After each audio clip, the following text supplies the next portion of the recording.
You know, just this past summer, our country experienced 3 separate mass shootings in just over a week. And with the October 1st anniversary just behind us, we are painfully reminded of how lethal a gunshot wound can be.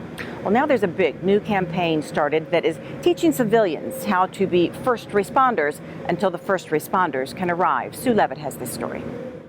It's been 2 years since our city experienced the horror that took place at the Route 91 Music Festival.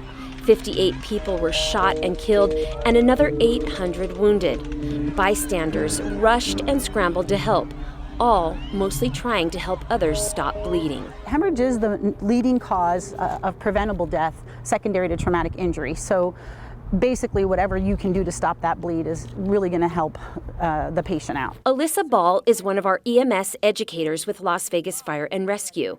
She teaches classes pushing for everyone to learn how to stop bleeding during a traumatic incident. The classes are part of the nationwide Stop the Bleed campaign, initiated after the 2012 Sandy Hook Elementary School shooting, where 20 first graders and 6 educators were killed. Alyssa says it's crucial for bystanders to know how to react quickly after a traumatic injury. So if you can, in those first few seconds, not minutes, but just even seconds after an incident happens, that's really when you're going to make the most impact. Reacting quickly and also knowing the ABCs to stop bleeding. A, always alert 911 first. B, find the source of bleeding. And C, use direct pressure to compress and control the bleeding.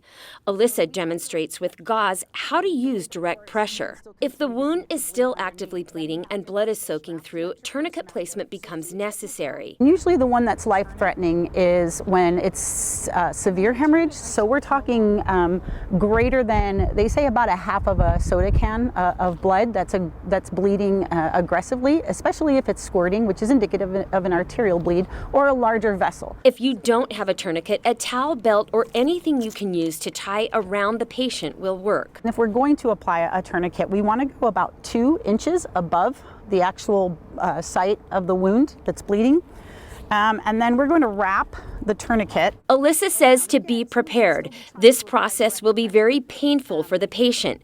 And if you can, put a date and time on the tourniquet so that once the patient reaches doctors, they can better treat that patient. So truly, whoever, if the people that are around them at the time of an incident can intervene and control that bleeding, it's not only going to improve their prognosis, but in many cases it's life-saving. Stop the Bleed kits are available to anyone and not just our first responders. In the kits, you'll find gauze, a tourniquet, and just the basics that you would need to help someone stop bleeding. Now, other cities, along with Las Vegas, are educating residents on Stop the Bleed. And the hope is to have Stop the Bleed kits placed all around the city and in public places in case of an emergency. For City Beat, I'm Sue Levitt. If you'd like more information on that campaign, you can go to bleedingcontrol.org. Thank you, Sue Levitt, for that story, which sadly is actually necessary in the world we live in today.